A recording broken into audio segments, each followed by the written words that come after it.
Bismillah, salat bidawami mulkillah wa ala alihi wa sahbihi wa man walah. Subhanakallahumma la ilma lana illa ma 'allamtana innaka antal alimul hakim wa tub 'alaina innaka antat tawwabur rahim. Allahumma arinal haqqa haqqan warzuqna ittiba'ah wa arinal batila batila warzuqna ijtinabah wa la taj'alhu 'alaina mushtabihan fanattabi'al hawa. Allahumma 'allimna ma yanfa'una wanfa'na bima 'allamtana wa zidna min ladunka 'ilma. Rabbi shrah li sadri wa yassir li amri wahlul 'uqdatan min lisani yafqahu qawli wa saddid lisani wahdi qalbi bijahin nabi wal ali washabbi amma ba'du. Hadirin para jamaah Masjid Hamamatus Salam yang dirahmati oleh Allah Subhanahu wa taala. Alhamdulillahirabbil alamin. Marilah kita senantiasa tidak bosan-bosannya untuk memanjatkan puji dan syukur kehadirat Allah yang telah memberikan banyak kenikmatan kepada kita semua. Wabil khusus, alhamdulillah kita malam hari ini kembali diberikan kemudahan untuk hadir di tempat yang mulia ini untuk sama-sama kita menjalankan kewajiban sholat maghrib secara berjamaah, dan nanti kita lanjutkan dengan sholat isya berjamaah, serta kita isi waktu di antara keduanya dengan beriktikaf dan hadir dalam majlis ilmu. Mudah-mudahan semua rangkaian amal ibadah kita tersebut dan amal ibadah kita yang lain diterima oleh Allah Subhanahu wa taala, diberikan balasan sebesar-besarnya, dan mudah-mudahan kita diberikan ilmu yang manfaat yang dengannya amal ibadah kita semakin baik dan iman kita semakin meningkat. Amin ya rabbal alamin. Salat dan salam juga senantiasa kita haturkan kehadirat junjungan agung Nabi kita Muhammad sallallahu alaihi wasallam beserta keluarga, para sahabat dan seluruh pengikut setia beliau hingga hari akhir. Hadirin rahimakumullah, kembali kita akan membahas kitab Al-Adhkar yang disusun oleh Al-Imam An-Nawawi. Buku ini sebagaimana namanya berisi kumpulan doa dan zikir yang diajarkan oleh Nabi kita Muhammad sallallahu alaihi wasallam pada berbagai kesempatan dan keadaan.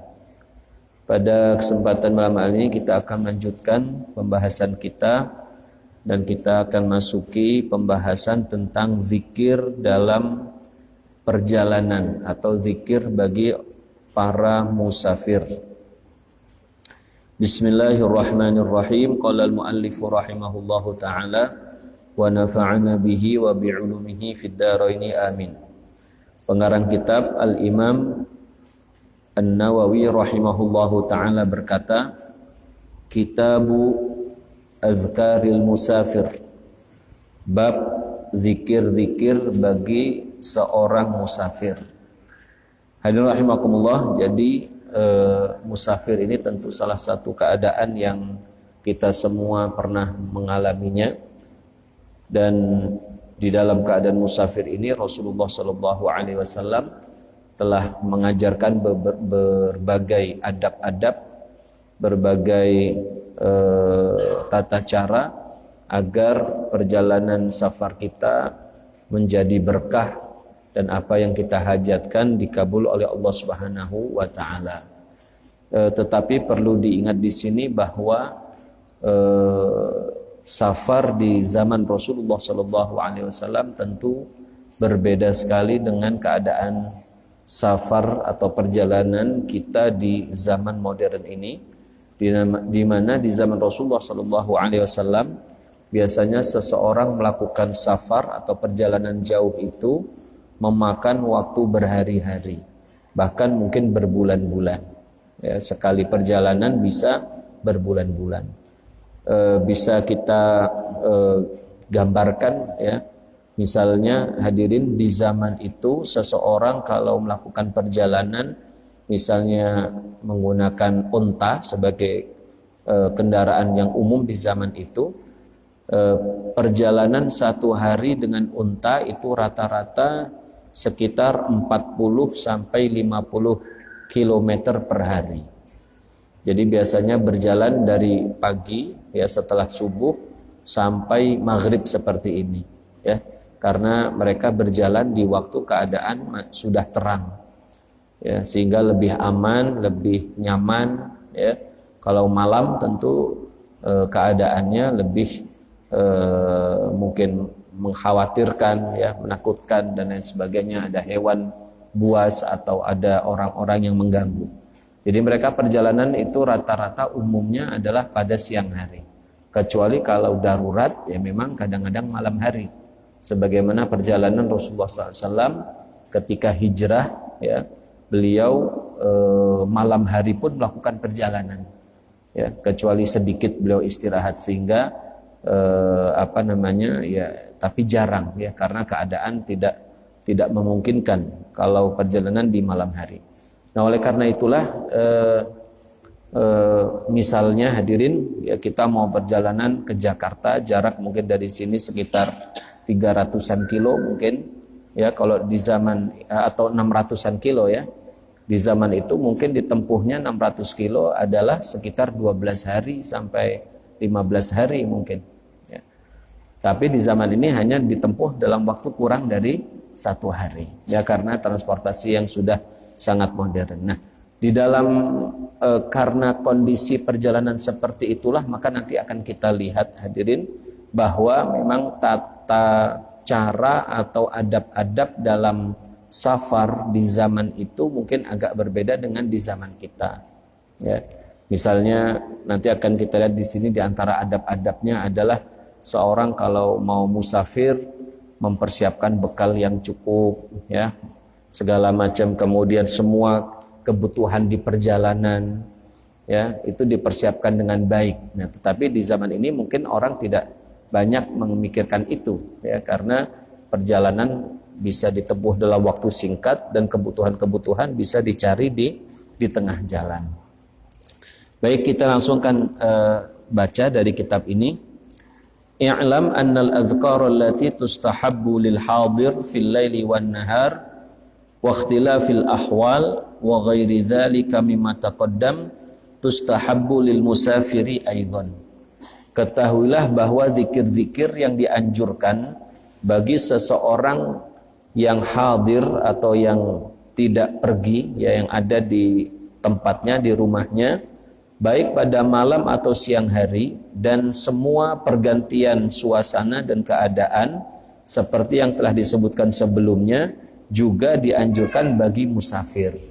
Jadi musafir ini maupun orang yang tidak musafir dalam keumuman zikir-zikirnya sama. Misalnya zikir mau sholat, zikir ketika sholat, zikir setelah sholat, zikir ketika berwudu dan lain sebagainya, tentu semuanya itu sama, ya. Zikir mau tidur, zikir baru bangun tidur, dan semua hal yang sudah dijelaskan tentu antara musafir dan orang yang tidak musafir itu adalah sama. Wa yazidul musafiru bi adzkar. Ya, sementara orang musafir itu nanti ada tambahan zikir-zikir yang lain. Misalnya zikir mau naik kendaraan, ya, zikir mau keluar rumah, ya, zikir ketika pulang dari musafir. Nah, itu yang tidak didapati bagi orang yang hadir atau orang yang tidak berpergian. Fahiyal maksudatu bihadzal bab, dan itulah yang kami maksudkan pembahasannya dalam bab ini. Maksudnya bab tentang zikir bagi musafir, yaitu zikir-zikir khusus bagi orang yang musafir. Wa hiya katsiratun muntasyaratun jiddan, dan jumlah zikirnya ini banyak, ya, dan sangat tersebar.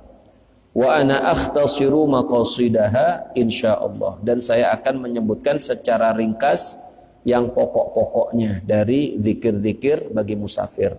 Ya, jadi Imam Nawawi meskipun menyebutkan secara ringkas, tapi nanti akan kita dapatkan sangat banyak hadirin, ya. Jadi artinya menunjukkan bahwa zikir yang diajarkan Nabi SAW dalam safar itu adalah sangat lengkap, ya, sangat banyak, ya, disesuaikan dengan kondisi keadaan seorang musafir. Wa ubawwibu laha abwaban tunasibuha, dan saya akan membaginya sesuai dengan bab-bab, ya, yang sesuai.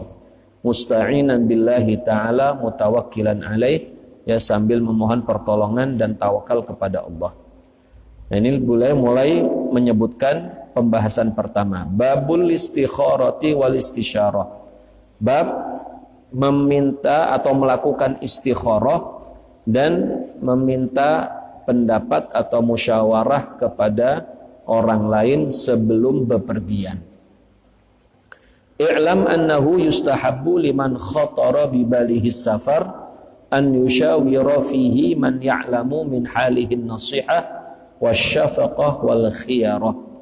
Ketahuilah bahwa dianjurkan bagi seseorang yang terbetik pada hatinya untuk melakukan perjalanan untuk bermusyawarah atau untuk meminta nasihat kepada seseorang yang memiliki atau yang bisa memberikan nasihat, ya, serta kebaikan untuk orang tersebut. Jadi kita sebelum safar diminta untuk musyawarah, ya, seperti yang saya katakan tadi, hadirin, safar di zaman itu bukan perbuatan yang sering dilakukan karena keadaannya kalau orang mau safar pasti jarak waktunya sangat lama, ya, berhari-hari dan bisa berbulan-bulan. Jadi kalau mau melakukan itu kan tentu ada persiapannya yang matang, ya. Kira-kira tujuan safarnya itu kira-kira bermanfaat atau tidak, atau mana yang lebih manfaat, safar dulu atau ditunda waktu yang lain dan lain sebagainya. Ya, beda dengan di zaman sekarang. Karena sekarang transportasi sangat mudah, jadi orang bisa safar kapan saja dan bahkan bisa pulang ke rumahnya dari jarak ratusan kilo pada waktu satu hari. Ya, jadi tidak terlalu menguras waktu, tenaga dan lain sebagainya. Ya.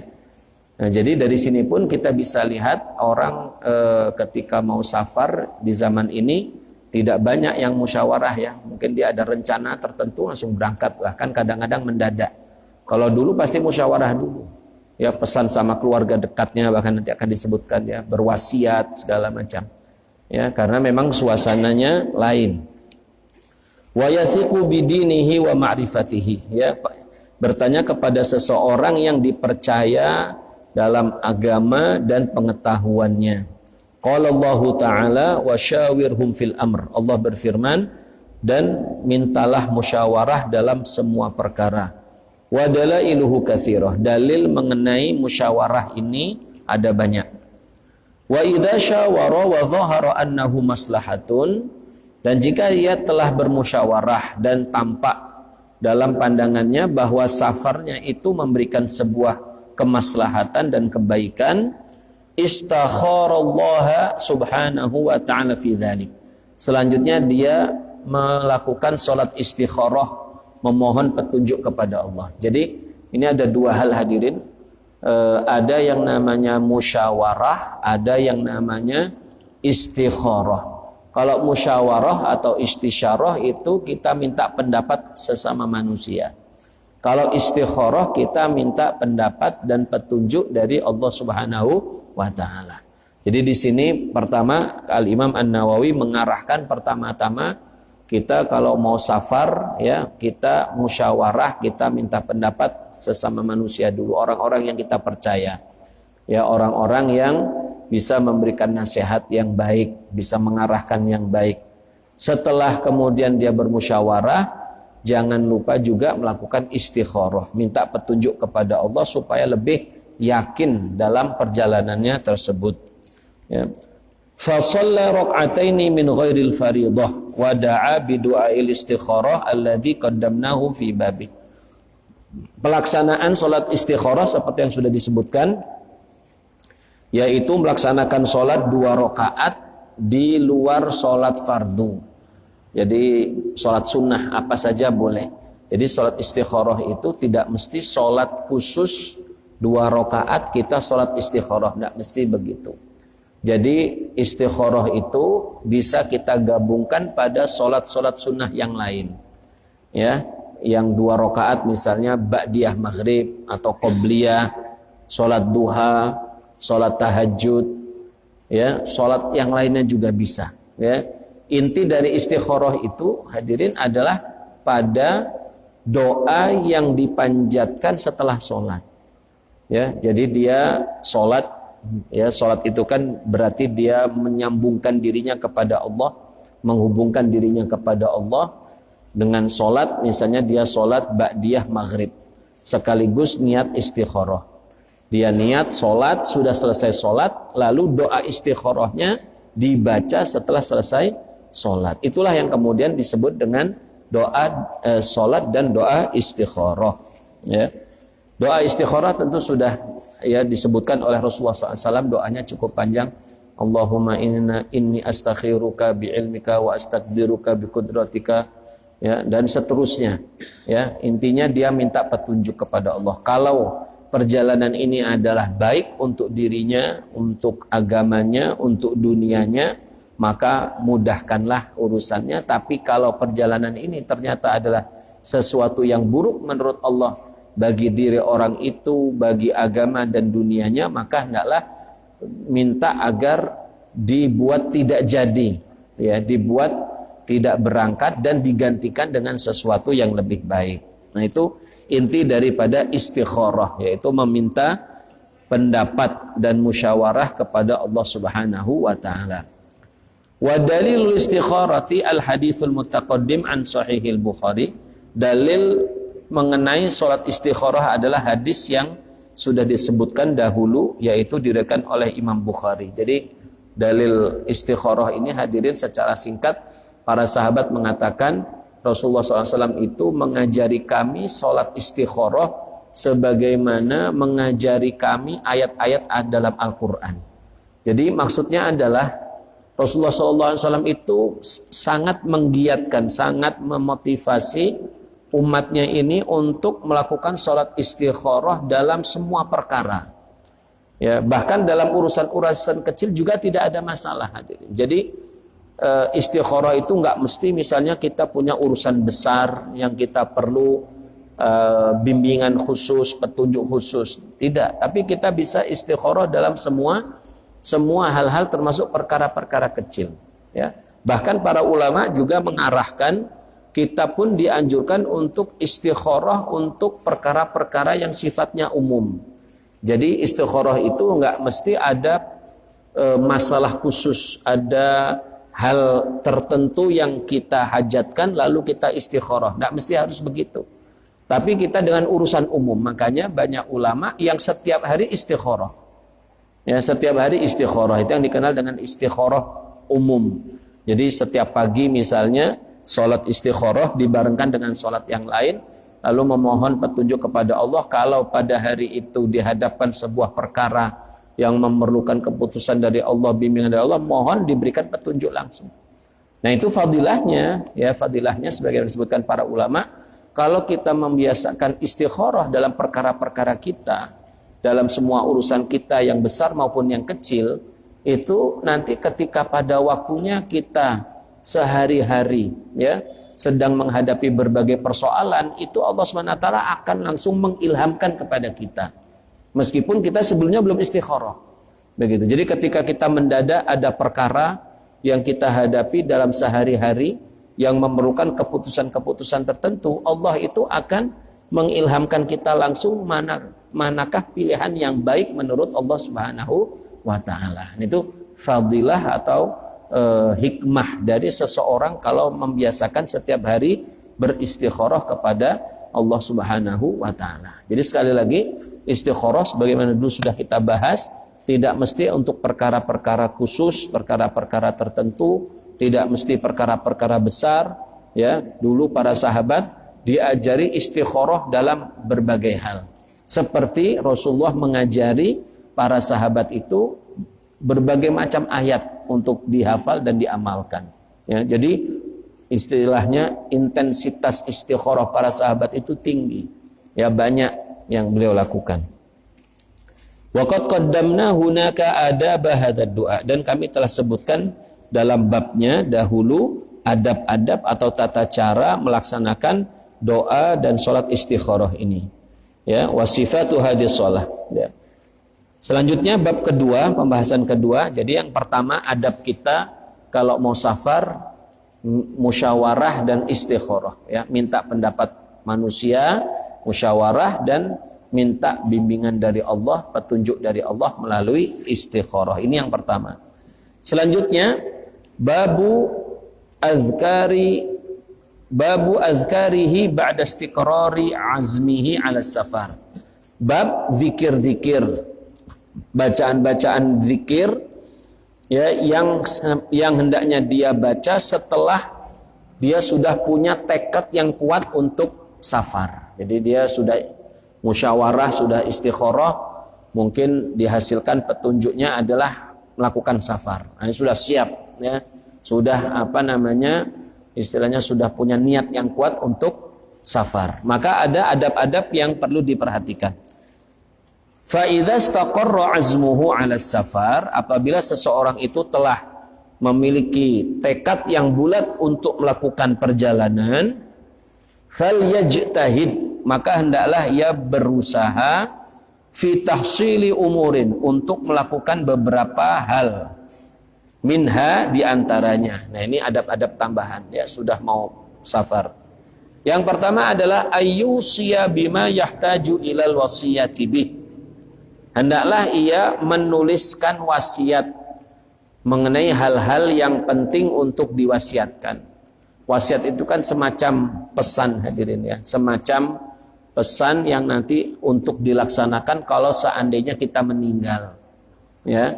Nah, ini memang wasiat ini sebenarnya penting ya. Bahkan Rasulullah SAW dalam sebuah hadis itu, seorang muslim yang baik itu hendaklah dia berwasiat sebelum dia tidur.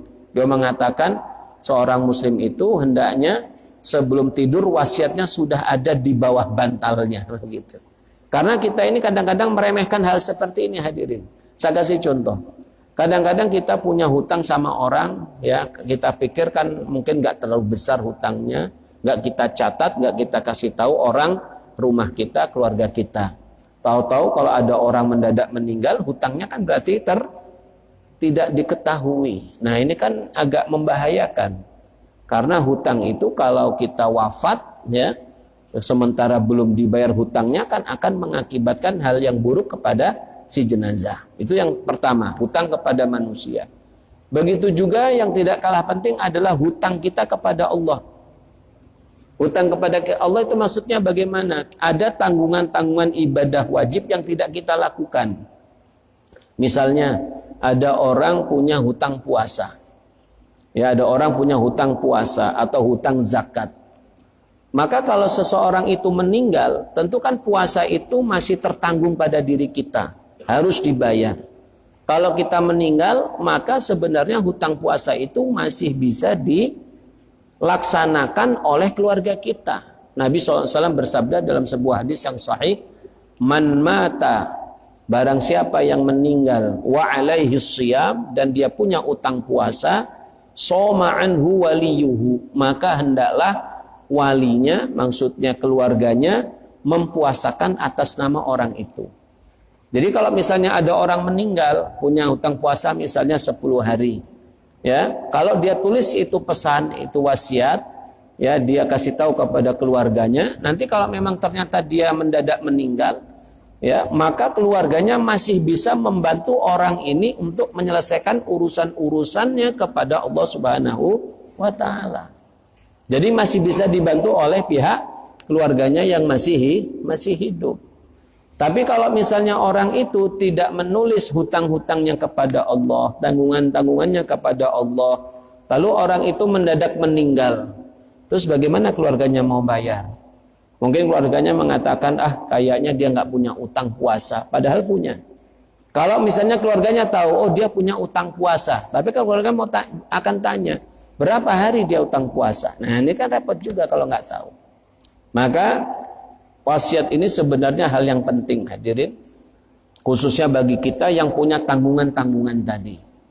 Tanggungan kepada manusia, adanya hutang-hutang atau amanah-amanah yang kita dititipi untuk menyampaikan kepada orang lain, dan juga tanggungan-tanggungan kita kepada Allah Subhanahu wa taala. Jadi orang yang nggak musafir pun sebenarnya hendaknya dia sudah mencatatkan wasiatnya. Lebih-lebih orang musafir, dan di zaman itu seperti yang saya katakan tadi, musafir di zaman itu kan naik onta, perjalanan jauh sekali ya nggak jelas dia mau bisa balik lagi atau tidak, ketika itu masih sulit untuk ini. Kadang-kadang hilang di tengah jalan, nggak ada telekomunikasi di zaman itu kan, hilang begitu saja. Ya, tapi kalau di zaman ini memang lebih terjaga, tapi tetap yang namanya wasiat ini penting. Ya, itu. Nah, tadi saya sempurnakan berkaitan dengan hutang kita kepada Allah. Jadi wasiat itu akan mencatat berapa beban atau berapa hutang puasa, hutang zakat. Nanti hutang puasa ini kalau misalnya ada banyak, terus anggota keluarga, pihak keluarga tidak sanggup membayarkan hutang puasa itu dengan cara mempuasakan, dengan cara berpuasa untuk yang wafat, para ulama sudah memberikan solusi. Kalau keluarga nggak bisa mempuasakan, apa solusinya? Dan ini solusi yang sangat ringan, ya, dan sangat mudah, yaitu dengan cara membayar fidyah untuk menggantikan puasa-puasa yang ditinggalkan itu. Jadi satu puasa yang ditinggalkan 1 hari membayar 1 mud makanan. 1 mud itu kira-kira 1/4-nya zakat fitrah. Ya, zakat fitrah itu 1 so'. 1 so' itu 4 mud. Jadi 1/4 mud itu adalah fidyah. Jadi kalau kita bayar zakat fitrah kira-kira 3 kilo misalnya, ya, yang banyaknya kan 3 kilo, 2,5 atau sampai 3. 1/4 dari 3 kilo 750 gram beras, ya, yang biasa kita makan, ya, atau yang beras yang baik lah begitu. Nah, jadi kalau misalnya orang itu punya hutang 10 hari puasa, keluarganya tidak sanggup membayarkan puasanya, maka bisa diambilkan uang dari peninggalan almarhum ini, kalau memang meninggal, ya, untuk membayarkan hutang-hutang puasanya tadi. Jadi 1 mud dikali 10 hari sama dengan 10 mud. Ya, 10 mud. Kalau 1 mudnya misalnya 750 gram, katakanlah, dikali 10 berarti kan 7,5 kilo. Dia beli beras 7,5 kilo, ya, 8 kilo lah supaya ini. Kemudian dia bagikan kepada fakir miskin dengan niat membayar apa? Fidyah. Nah, itulah gunanya kalau kita berwasiat. Tapi kalau kita tidak berwasiat, kita tidak mencatat, kita tidak memberitahukan keluarga, kita meninggal membawa beban 10 hari puasa, padahal kita bisa dibantu untuk menunaikannya. Tapi karena keluarga nggak tahu, akhirnya nggak ada yang menunaikannya. Akhirnya kita menghadap Allah dengan tanggungan dosa-dosa itu. Rugi kita, sangat rugi. Itu. Nah, inilah pentingnya wasiat, hadirin. Jadi wasiat itu, ya, wasiat ini hadirin pesan, ya, pesan tentu saja dari orang yang merasa dia mungkin ada kemungkinan akan meninggal. Selanjutnya, wal yushhid ala wasiyatihi, hendaklah ia mempersaksikan atau mencari saksi untuk wasiatnya itu. Jadi dia menulis wasiat lalu dibacakan di depan 2 orang laki-laki. Kalau di zaman kita sekalian tanda tangan, ya, wasiat seperti ini disampaikan. Wa yastahillu kulla man bainahu wa bainahu muamalatun fi syai'in aw musahabatun. Nah, ini juga. Jadi yang pertama wasiat ini, dia pesan kalau dia punya tanggungan-tanggungan ini dan lain sebagainya, punya amanah ini dan lain sebagainya. Yang kedua di sini di antara adabnya juga adalah meminta maaf kepada orang-orang yang ada keterkaitan transaksi lah atau hubungan baik, ya, interaksi sesama, minta maaf sama tetangganya, sama saudaranya, minta maaf, ya. Karena apa? Ya itu tadi, karena orang musafir di zaman itu hadir mungkin perginya jauh, entah nggak tahu bisa pulang apa enggak, ya, entah mati di sana nggak ada kabar, maka dia sebelum terjadi segala hal tersebut, dia sudah minta maaf dulu kepada para keluarga dan orang-orang yang memiliki hubungan dengan orang tersebut. Jadi yang kedua ini istilahnya meminta maaf dari kesalahan-kesalahan, ya. Wa yastardiya walidayhi wa syuyukhahu, dan dia hendaklah meminta ridho. Meminta ridho itu bukan sekedar minta maaf, ya, mungkin dia nggak ada salah, tapi meminta ridho itu meminta doa, ya, meminta bimbingan, ya, kepada kedua orang tuanya. Ya minta ridho. Kalau ada salah-salah dimaafkan, ada apa. Kalau dia meninggal dan dalam keadaan diridhoi oleh orang tua, kan tentu dia akan mendapatkan derajat yang tinggi. Wa syuyukhahu, dan minta ridho juga kepada guru-gurunya. Ya. Guru ini tentu adalah seperti orang tua. Jadi dia juga minta bukan hanya kepada orang tua tapi kepada gurunya. Wa man yundabu ila birrihi wasti'tafihi, dan juga minta ridho kepada orang-orang lain yang dianjurkan baginya untuk berbuat baik kepadanya, ya, berbuat baik kepadanya, ya, mungkin tetangganya yang yang baik dan lain sebagainya, dia minta ridho semua. Nah itu, ya, itu yang kedua, itu berarti yang ketiga berarti, ya. Jadi yang kedua tadi minta maaf kepada orang-orang, yang ketiga ini minta ridho kepada orang tua dan kepada gurunya dan orang-orang yang terhormat. Selanjutnya wa yatuba ilallahi ta'ala wa yastaghfirahu min jami'iz dzunub wal mukhalafat. Bertaubat kepada Allah, beristighfar kepadanya dari semua dosa dan pelanggaran. Ya, adab berikutnya minta taubat, ampunan, ya. Ya, ini memang tentu minta bertaubat kepada Allah itu setiap saat kita lakukan, setiap hari kita lakukan.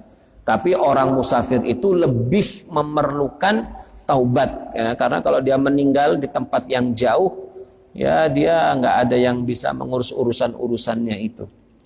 Wal yatlub minallahi ta'ala al-ma'unata 'ala safarih. Selanjutnya di antara adabnya adalah meminta pertolongan kepada Allah agar diberikan kemudahan dalam perjalanannya, ya.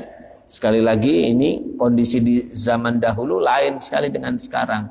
Ya, dulu itu orang melakukan perjalanan tentu antara hidup dan mati, kan, lewat tempat-tempat yang sepi, tempat yang jauh dan lain sebagainya. Kalau dia tidak benar-benar ditolong oleh Allah Subhanahu wa taala, maka akan mengalami kesulitan yang luar biasa, ya. Agak bedalah dengan di zaman sekarang, ya. Zaman sekarang perjalanan lebih nyaman, ya, lebih aman, ya. Tetapi tentu tidak ada yang lepas dari ya takdir Allah Subhanahu wa taala. Tahu-tahu mobilnya kecelakaan atau bagaimanapun bisa saja terjadi. Wal yajtahid ala ta'allumi ma yahtaju ilaihi fi safari. Selanjutnya di antara adabnya adalah hendaklah ia bersungguh-sungguh mempelajari segala keperluan, ya, di dalam perjalanannya. Maksudnya mempelajari itu adalah adab-adab dalam perjalanannya. Ya, nanti akan dikasih contoh di sini. Misalnya kalau dia mau dagang, ya hendaklah dia belajar ilmu dagang dulu. Ya, bawa ilmu. Kalau dia mau haji, belajar ilmu tentang haji dulu dan lain sebagainya. Fa in kana ghazian, kalau orang ini pergi itu untuk berjihad, ya.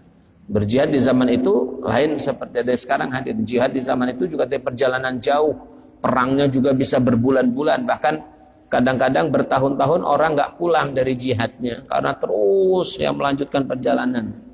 Ya, jadi mungkin pulangnya sudah lama, sudah setahun 2 tahun baru pulang lagi. Ya.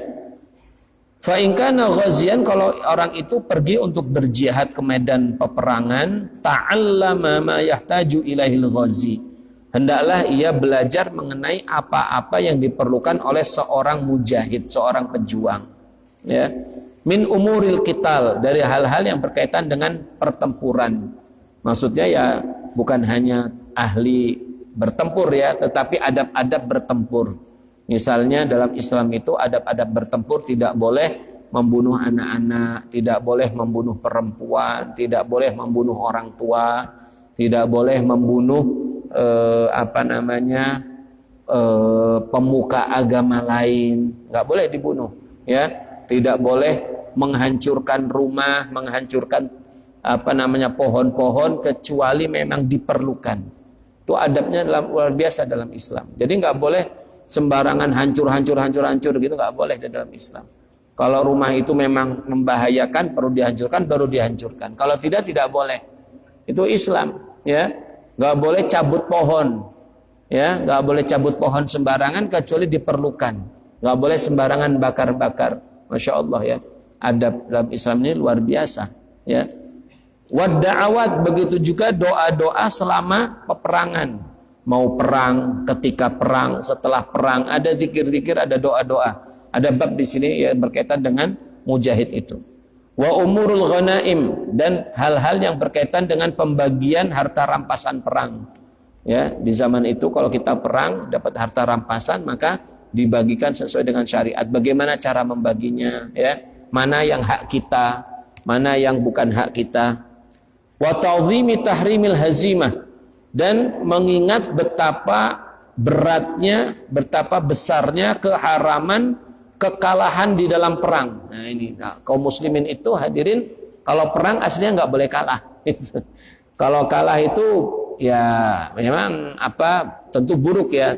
Kalau kalah itu dikhawatirkannya satu hal sebenarnya. Kalau misalnya kita lari dari pertempuran, di dalam Islam lari dari medan tempur itu dosa besar. Ya, jadi kalau di dalam Islam meskipun terdesak, kalau komandan panglima nggak mengatakan mundur, nggak boleh mundur. Dan mundurnya pun bukan mundur untuk melarikan diri. Mundurnya itu adalah mundur untuk strategi, itu boleh. Tapi kalau mundur untuk melarikan diri, itu bagian dari hal yang dilarang dalam syariat. Ya, mendingan mati di medan perang, kita dapat apa? Mati syahid. Ya. Jadi bagi kaum muslimin itu pilihan dalam perang itu dua saja. Kalau nggak mati, ya menang, itu aja. Jadi nggak ada pilihan ketiga, kalah itu nggak ada. Ya, pilihan orang Islam. Makanya orang Islam itu kalau udah perang hadirin luar biasa. Kita bisa lihat saudara-saudara kita di Palestina, ya, nggak penting siapa yang meninggal dari teman-temannya, nggak apa-apa, semuanya berjuang, meninggal masuk surga, udah selesai urusan begitu. Tapi kalau musuh kita itu perang supaya lari dari kematian, ya, mereka perang untuk lari dari kematian, makanya mereka perangnya ya ketakutan. Ya, kalau kita kaum muslimin yang sebenar-benarnya orang Islam itu, makanya di sini perlu diajari orang perang itu memang tujuannya cuma dua. Kalau nggak dia menang, ya mati syahid. Sudah, itu nggak ada pilihan yang lain orang Islam itu. Ya, nggak ada pilihan yang lain. Ada sebuah kisah luar biasa hadirin pada perang Mu'tah. Perang Mu'tah ini salah satu perang terakhir di zaman Nabi. Rasulullah SAW itu mengirim pasukan 3.000 orang, lalu beliau berpesan untuk melawan bangsa Romawi di Damaskus, pusat Romawi ketika itu. Ya, jadi hadirin Rasulullah sudah berpesan. Panglima pertama adalah Zaid. Kalau meninggal diserahkan kepada Abu Ubaidah. Kalau meninggal kepada Ja'far. Ya. Setelah itu udah enggak pesan lagi. Ternyata 3 orang itu meninggal semua. Akhirnya kemudian singkat cerita diambil oleh Khalid bin Walid. Ketika itu dalam sebagian sumber sejarah dikatakan bahwa pasukan Romawi itu jumlahnya adalah 150.000. Jadi kelipatannya itu sangat banyak sekali, ya. Ketika itu kaum muslim pasti kalah aslinya, pasti kalah. Tapi ketika itu dihadapi dengan gagah sampai perang beberapa hari, kemudian Khalid setelah panglima-panglima tadi meninggal 3 orang, beliau ngambil keputusan dengan setelah musyawarah, kalau kita terus perang pasti kita habis semuanya. Karena 150.000 lawan 3.000, bayangkan. Lawan 3.000, ya habis itu. Akhirnya Khalid ketika itu singkat cerita buat strategi mundur. Jadi nyerang dulu hari terakhir itu, nyerang dulu seperti, dan akhirnya mundur pelan-pelan dan tidak dikejar untungnya. Nah, akhirnya pulang ke Madinah. Ketika pulang ke Madinah, sebagian dari penduduk Madinah itu mencela, wah lari dari perang, wah jelek, karena nggak menang gitu. Nggak pernah Rasulullah itu kalah dalam perang itu, saya nggak pernah. Nah, ketika itu pulang kalah. Wah, kalah di perang ini. Tapi Nabi langsung membelanya. Ya, Khalid langsung dikasih gelar Saifullah Al-Maslul, pedang Allah yang terhunus. Mereka nggak kalah, tapi mereka berstrategi untuk supaya menyelamatkan sisa dari pasukan. Nah, itu. Jadi dalam Islam itu nggak boleh kalah. Nah, kecuali mundurnya itu adalah untuk menyelamatkan pasukan. Dan pada tahun berikutnya Rasulullah menyerang balik lagi. Di zaman kemudian Sayyiduna Abu Bakar As-Siddiq yang kemudian bisa mengalahkan pasukan Romawi itu. Baiklah rahimakumullah, karena waktu Isya telah datang, demikianlah pengajian kita pada malam hari ini. Mudah-mudahan apa yang telah disampaikan bisa manfaat untuk kita semua, bisa menambah amal ibadah kita dan iman kita kepada Allah Subhanahu wa taala. Allahumma inna nas'aluka al-'afwa wal 'afiyah wal mu'afata ad-da'imata fid din wad dunya wal akhirah. Allahumma inna nas'aluka 'ilman nafi'a wa 'amalan mutaqabbala wa rizqan halalan thayyiban mubarakan wasi'a.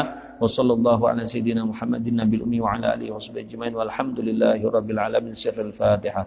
A'udzu billahi minasyaitonir rajim. Bismillahirrahmanirrahim. Alhamdulillahi rabbil alamin arrahmanir rahim maliki yaumiddin. Iyyaka na'budu wa iyyaka nasta'in ihdinas siratal mustaqim siratal ladzina an'amta 'alaihim ghairil maghdubi 'alaihim waladdallin. Amin. Assalamualaikum warahmatullahi wabarakatuh.